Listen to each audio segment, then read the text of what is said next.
بسم اللہ والصلاۃ والسلام علی رسول اللہ وعلی آلہ وصحبہ اجمعین وبعد. شکریہ اس پروگرام میں مجھے مدعو کرنے کا. اللہ تعالیٰ آپ کی دنیا اور عقبہ کو بھی سنوار دے اور ہماری زندگیوں کو بھی درست فرما دے. میں آپ کا بھائی ڈاکٹر عبداللطیف الکندی ہوں.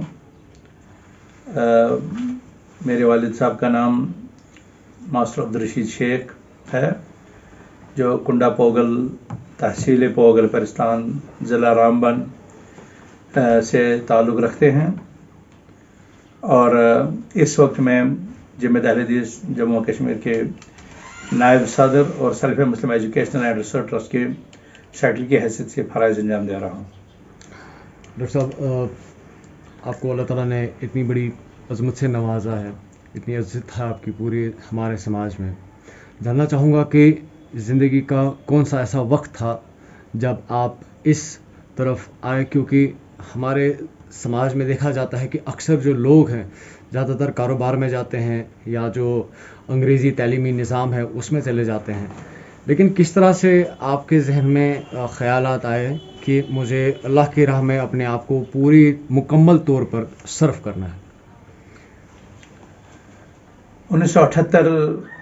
عید الفطر کی بات تھی، جب میرے والد محترم مجھے نماز عید کی خاطر پوگل مالیگام کے عیدگاہ میں نماز عید کی ادائیگی کے لیے لے گئے، اور میں اس وقت 5ویں پرائمری کا طالب علم تھا، جہاں میرے والد صاحب کے دیرینہ دوست، پرانے دوست مولانا محمد اسماعیل الاثری رحمۃ اللہ علیہ جمعہ یا عید کی نماز پڑھا رہے تھے، اور انہوں نے عید کا خطبہ دیا تھا. یہ میری زندگی میں بھی نماز عید کا شاید اس طرح کا، اس رنگ کا پہلا پروگرام تھا. اور جو ہی ہم نماز عید سے فارغ ہوئے، خطبہ سنا، تو چونکہ میرے والد محترم اور شیخ اسماعیل الاثری رحمۃ اللہ علیہ کے درمیان پرانی دوستی اور پرانے وہ ہم سفر رہ چکے تھے تعلیم، ان کی تعلیم کے دور میں، اس لیے انہوں نے نماز عید کے بعد میرے والد صاحب سے کہا کہ ہم نے اس سال یعنی 1978 میں سری نگر کے مقام پر الکلیۃ السلفیہ نامی ادارہ شروع کیا ہے. میں چاہتا ہوں کہ آپ مجھے اپنے گاؤں سے چند بچے دے دیں تاکہ ہم انہیں دینی تعلیم سے آراستہ کر سکیں. تو میرے والد صاحب نے، جن کی انگلی پکڑ کر کے میں اسے چھوٹا سا بچہ سامنے کھڑا تھا، اور اس وقت اس دیہات میں میرے لیے سری نگر لفظ کا نام سننا ہی بہت بڑی بات تھی، تو انہوں نے میری طرف متوجہ ہو کر کے کہا، کیا آپ مولانا صاحب کے ساتھ پڑھنے کے لیے جاؤ گے سری نگر؟ تو میری خوش قسمتی کہ میں نے فوراً ہاں کر دی، جی میں تعلیم دین کے لیے وہاں جاؤں گا. یہاں پر میں یہ کہنا چاہوں گا کہ میری پرائمری تعلیم کنڈا اسکول سے ہوئی تھی، اور 5ویں جماعت پڑھنے کے بعد میں نے گورنمنٹ ہائی اسکول پوگل میں 6ٹھی جماعت میں داخلہ لیا، اور الحمدللہ اپنی کلاس میں ہم لوگ ابتدائی 2-3 پوزیشنوں پر اکثر ہوا کرتے تھے، اس لیے کافی لوگ میرے والد صاحب کو انگلش میڈیم کا رخ کرنے کا مشورہ دے رہے تھے. لیکن یہ ہماری زندگی کا ایک ٹرننگ پوائنٹ تھا کہ جب اثری صاحب نے اس طرح کی پیشکش کی اور میرے والد صاحب نے فوراً اسے تسلیم کیا اور میرے دل میں بھی بات بیٹھ گئی. تو 6ٹھی جماعت پڑھنے کے بعد 1979 یعنی 79 میں 1 مارچ 79 کو میں نے الکلیۃ السلفیہ سری نگر میں جوائن کیا، اور الحمدللہ برابر 8 سال تک وہاں بڑے بڑے علماء، اساتذہ، اس وقت کے جو بڑے بڑے اساتذہ کرام تھے ان کے سامنے زانو تلمذ طے کیا. اور 8 سال کے بعد یعنی 86 دسمبر میں میری وہاں سے جو ہے فراغت ہوئی، اور دسمبر ہی کے مہینے میں میں نے ہائر ایجوکیشن کے لیے اپنی سندات عالم اسلام کی عظیم الشان یونیورسٹی جامعہ اسلامیہ مدینہ منورہ بھیج دی، اور یہ میرے خیال میں 10 اور 11 دسمبر 86 کی بات ہے. اور اس کے بعد ہی مجھے الکلیۃ السلفیہ ہی میں بحیثیت استاذ تعینات کیا گیا اور 5-6 مہینہ تدریسی خدمات انجام دینے کے بعد اکتوبر کے مہینے میں میرا جامعہ اسلامیہ مدینہ منورہ میں داخلہ ہوا. جنت کو سخت چیزوں سے ڈھانپ دیا گیا اور جہنم کو خوشکن چیزوں سے دل فریب ناروں کے بیچ رکھا گیا. اور صبر کے راستے سے گزر کر کے ہی کسی بھی انسان کو امامت اور قیادت کا موقع ملتا ہے اور اپنے مشن میں کامیاب ہوتا ہے. کشمیر آ کر کے بھی ہمیں جگہ جگہ پر سختیاں، مشکلات، سکینڈلز اور طرح طرح کی سختیاں پیش آئی، لیکن ہم نے اپنے سامنے ایک پازیٹیو سوچ رکھی، مثبت سوچ رکھی اور ہر ایک انسان کو فیس کرنے کا ہنر دیکھا اور کسی کو اپنا مخالف نہ جانا، کیونکہ ہم نے اپنے آپ کو داعی کے مقام پر رکھا. اور داعی کو اللہ سبحانہ وتعالی نے فرمایا ادع الی سبیل ربک بالحکمہ والموعظۃ الحسنہ وجادلہم باللتی ہی احسن. ان 3 قسم کے لوگوں میں اللہ سبحانہ وتعالی نے ہمارے سامنے تمام انسانوں کو تقسیم کر دیا. دعوت کے موافقین ہیں، دعوت کو ماننے والے ہیں، ان کو حکمت کے ساتھ بلانے، اور جو اس سے تھوڑا اور آگے سختی میں مبتلا تھے ان کو موعظہ حسنہ سے، اور جو بالکل دشمن تھے، اس دعوت کے مخالفین تھے، ان کے ساتھ جدال باللتی ہی احسن کے طریقے کو اختیار کرنے کا جو ہے حکم اللہ سبحانہ وتعالی نے دیا تھا. چونکہ اس راستے میں اللہ تعالیٰ نے ہمیں یہ جو سارے جو کائنات میں بسنے والے لوگ ہیں، ان تمام کو ہمارا مدعو، یعنی وہ لوگ جن تک یہ دعوت پہنچنی چاہیے، اس زمرے میں اللہ تعالیٰ نے سب کو ہمارے لیے شامل کیا تھا. جب شامل کیا تھا تو ہم نے تینوں کے ساتھ اپنے اپنے طریقے کے مطابق چلنا سیکھا، اور حکمت جو اللہ تعالیٰ نے فرمایا حکمت سے کام کرو. اور ابن قیم رحمۃ اللہ علیہ کے فرمان کے مطابق ہم نے جب یہ سمجھا کہ حکمت کا مطلب یہ نہیں ہے کہ آپ مسلمات سے تنازل کریں، بلکہ اس کا مطلب یہ ہے مناسب وقت پر مناسب طریقے سے مناسب گفتگو کی جائے تو وہ اثر رکھتی ہے. اور یہی پلان ہم نے کیا اور الحمدللہ اللہ سبحانہ وتعالیٰ نے ہمیں ہر سٹیج پر کامیابی نصیب فرمائی. یقین جانیے کہ زندگی میں ٹف ٹائمز آتے رہتے ہیں، مختلف اوقات آئے، وہ اوقات آئے جب ہم لوگوں کو راستوں میں مسجدوں کی طرف جانا روک دیا گیا، جس وقت ہمارے تمام سرگرمیوں پر قدغن لگی، جس وقت ہمارے نیٹ تک بند کر دیے گئے، جب بچوں کو سکول جانا، نمازوں کو مسجد کی طرف نکلنا مختلف اوقات میں ہے. یہ ٹف ٹائمز تھے. اور وہ اوقات جب لوگ دین کی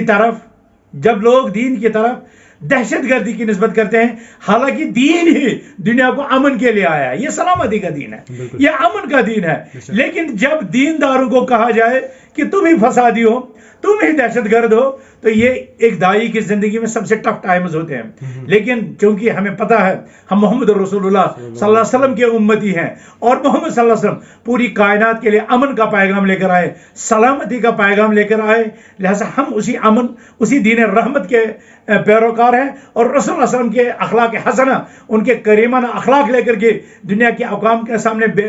جاتے ہیں، اور دعوت کو حق کے ساتھ اور دعوت کو دعوت کے میدان میں لے کر کے نرمی کے، حکمت کے جو تقاضے ہیں ان کو سامنے رکھ کر کے دعوت دیتے ہیں. اس لیے ہم سمجھتے ہیں کہ تاریخ کا کوئی بھی پیریڈ ہو، فتنوں سے کتنا بڑا ہو، ہمارے دعوت کے کام میں قدم متزلزل نہیں ہو سکتے، اور یہ دعوت کا کام قیامت تک نہیں رک سکتا. اس لیے کہ ہماری نسبت اس جماعت کے ساتھ ہے جس کے متعلق رسول اللہ صلی اللہ علیہ وسلم کی پیشن گوئی ہے، لا تزال طائفۃ من امتی ظاہرین علی الحق لا یضرهم من خذلهم حتی تقوم الساعہ. قیامت کے دن تک ایک گروہ، کامیابی کا ایک گروہ، حق کی طرف بلانے والا ایک گروہ قائم رہے گا. جو بھی ان کو اذیت دینے یا ان کو رسوا کرنے کے در پہ ہوگا وہ اپنے مقصد میں کامیاب نہیں ہوگا، اور یہ دعوت کا مشن جاری رہے گا. آپ سے گفتگو کر کے